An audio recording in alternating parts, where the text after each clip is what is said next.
ಎಲ್ರಿಗೂ ನಮಸ್ಕಾರ. ಎಲ್ಲ ಪ್ರಿಯ ವೀಕ್ಷಕರುಗಳಿಗೆ ನಮಸ್ಕಾರಗಳು. ನಾ ಇವತ್ತು ಇಲ್ಲಿ ಪುಟ್ಟಣ್ಣ ಚಿಟ್ಟೆ ಪುರಭವನದ ಹತ್ರ ಬಂದಿದ್ದೇನೆ. ಭಾಳ ಅದ್ಭುತವಾದ ಈ ಕಟ್ಟಡ ಮುಂದಗಡೆ ನಿಂತ್ಕೊಂಡು ಇವತ್ತು ಬಹಳ ನನಗೆ ತುಂಬ ಖುಷಿ ಆಗ್ತಾಯಿದೆ ಈ ಮುಂದಗಡೆ ನಿಂತ್ಕೊಂಡು ವಿಡಿಯೋ ಮಾಡೋಕ್ಕೆ. ಏನಪ್ಪ ವಿಚಾರ ಅಂದ್ರೆ ನೋಡಿ, ಇದು ಪುಟ್ಟಣ್ಣ ಚಿಟ್ಟೆ ಪುರಭವನ ಬೃಹತ್ ಬೆಂಗಳೂರು ನಗರ ಪಾಲಿಕೆ ಕಚೇರಿ ಹತ್ತಿರ ಇದೆ, ಭಾಳ ಹತ್ತಿರ. ಇದು ಬೆಂಗಳೂರು ಮಧ್ಯಭಾಗದಲ್ಲಿರ್ತಕ್ಕಂಥ ಒಂದು ಅದ್ಭುತವಾದ ಜಾಗ ನೋಡಿ. ಅದು ಎದುರುಗಡೆ ಒಂದು ಕೆನರಾ ಬ್ಯಾಂಕ್ ಇದೆ, ಭಾಳ ಅದ್ಭುತವಾದ ಇದು ಒಂದು ಕೆನರಾ ಬ್ಯಾಂಕು. ಇಲ್ಲಿ ಪಕ್ಕದಲ್ಲಿ ಹಂಗೆ ಒಂದು ಕಿತ್ತೂರು ರಾಣಿ ಚೆನ್ನಮ್ಮನ ಒಂದು ಪ್ರತಿಮೆ ಇದೆ, ಭಾಳ ಅದ್ಭುತವಾದ ಜಾಗದಲ್ಲಿದ್ದೀನಿ. ಏನಪ್ಪ ವಿಚಾರ ಅಂದರೆ ನೋಡಿ, ಇಲ್ಲಿ ಈ ಕೆನರಾ ಬ್ಯಾಂಕ್ನವರು ಈ ಏನು ವೃತ್ತದಲ್ಲಿ ಏನು ಬೆಂಗಳೂರು ಕೇಂದ್ರ ಭಾಗ ಅಂತ ಹೇಳಕ್ಕೆ ಇಷ್ಟಪಡ್ತೀನಿ. ಇದು ಇಲ್ಲಿ ಬೃಹತ್ ಬೆಂಗಳೂರು ಮಹಾನಗರ ಪಾಲಿಕೆ ಕಚೇರಿ ಮುಂದಗಡೆನೆ ಭಾಳ ಹತ್ರ ಇದೆ. ಇಲ್ಲಿ ಎಷ್ಟು ಅದ್ಭುತವಾದ ಇವರು ಆಂಗ್ಲ ಭಾಷೆಯಲ್ಲಿ, ಬರೀ ಇಂಗ್ಲೀಷ್ ಭಾಷೆಯಲ್ಲಿ ಈ ಬೋರ್ಡನ್ನು ಹಾಕಿದ್ದಾರೆ. ಯಾಕೆ ಅಂದರೆ ಇವರಿಗೆ ಕನ್ನಡ ಕಾಣಲೇ ಇಲ್ಲ ಅನಿಸುತ್ತೆ. ಅಲ್ಲಿ ಹಾಕಿರೋದು ಮಾತ್ರ ಬರೀ ಕೇವಲ ಕೆನರಾ ಬ್ಯಾಂಕ್ ಅಂತ ಮಾತ್ರ ಬರೀ ಹಿಂಗೆ ಕನ್ನಡದಲ್ಲಿ ಮಾತ್ರ ಬರ್ತಾರೆ. ಮಿಕ್ಕಿದ್ದೆಲ್ಲ ಏನೇನೋ ಬರ್ದಾರಲ್ಲ, ಅದು ಯಾವನಿಗೆ ಅರ್ಥ ಆಗುತ್ತೋ ಗೊತ್ತಿಲ್ಲ. ನಮಗಂತೂ ದೇವ್ರನ್ನೇ ಅರ್ಥ ಆಗಲ್ಲ. ಇದನ್ನು ತಿಳಿಸ್ಕೊಡೋಕ್ಕಂತಲೇ ಇವತ್ತು ಈ ಜಾಗಕ್ಕೆ ಬಂದಿದ್ದೀನಿ. ಈ ಏನು BBMP ಅಧಿಕಾರಿಗಳು ಇದ್ದಾರಲ್ಲ, ಇದಕ್ಕೆ ಏನು ಇವರು ಬೋಲ್ಡ್ ಹಾಕೊಳ್ಳೋಕ್ಕೆ ಪರ್ಮಿಷನ್ ಕೊಡೋದು ಈ BBMP ಅಧಿಕಾರಿಗಳೇ. ಯಾಕೆ ಕೊಟ್ಟಿದ್ದಾರೆ ಇದನ್ನು? ಇವರು ಪರ್ಮಿಷನ್ ಕೊಡಬೇಕಾದ್ರೆ ಒಂದು ಕಂಡೀಷನ್ ಹಾಕಬೇಕು. ನೀವು ಕನ್ನಡ ಅಕ್ಷರಗಳಲ್ಲಿ ಮಾತ್ರ ಹಾಕಿದರೆ ಮಾತ್ರ ನೀವು ಈ ಬೋರ್ಡನ್ನು ಹಾಕಿ, ಇಲ್ಲಾಂದ್ರೆ ಹಾಕಕ್ಕೆ ಹೋಗಬೇಡಿ ಅಂತ ಹಾಕಬೇಕು. ಇಲ್ಲಿ ಪೂರ್ತಿ ಈ ಬೋರ್ಡ್ ತುಂಬ ಬರೀ ಇಂಗ್ಲೀಷೇ ತುಂಬ್ಕೊಂಡಿದೆ. ಅದು ಏನೇನು ವಿಚಾರಗಳು ಒಂದೂ ಅರ್ಥ ಆಗಲ್ಲ. ಏನು ಈ ರಸ್ತೆಯಲ್ಲಿ ಓಡಾಡೋರೆಲ್ಲ ಬರೀ ಇಂಗ್ಲೀಷ್ನವ್ರು ಓಡಾಡ್ತಾರೋ ಅಥವಾ ಇಲ್ಲಿ ಕನ್ನಡದವ್ರು ಓಡಾಡ್ತಾರೋ ನಮಗೆ ಅಲ್ಲಿ ಅರ್ಥ ಆಗ್ತಾಯಿಲ್ಲ.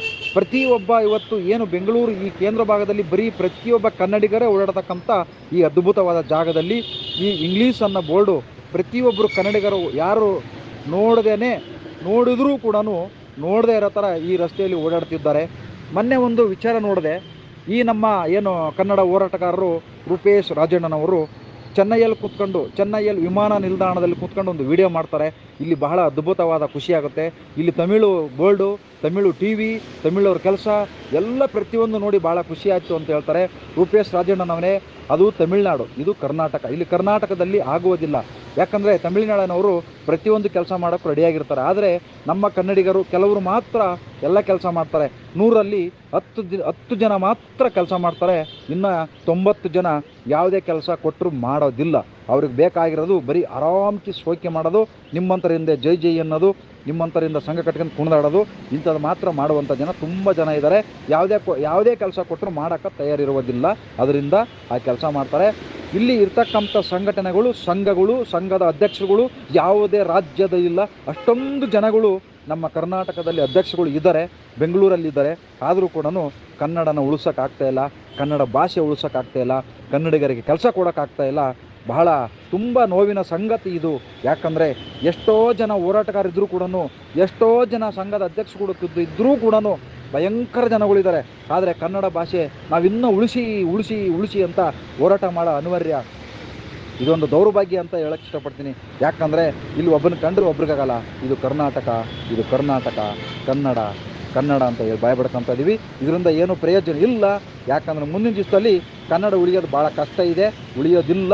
ಉಳಿಸಿದ್ರೆ ಉಳಿಯುತ್ತೆ, ಇಲ್ಲಾಂದರೆ ಉಳಿಯೋದು ತುಂಬ ಕಷ್ಟ ಇದೆ. ಎಲ್ಲರಿಗೂ ಒಳ್ಳೆಯದಾಗಲಿ. ಕನ್ನಡಿಗರು ಬದಲಾವಣೆ ಆದರೆ ಮಾತ್ರ ಕನ್ನಡ ಉಳಿಯೋಕ್ಕೆ ಸಾಧ್ಯ, ಇಲ್ಲಾಂದ್ರೆ ಇಲ್ಲ. ನಮಸ್ಕಾರ. ಜೈ ಹಿಂದ್, ಜೈ ಕರ್ನಾಟಕ, ಕನ್ನಡ.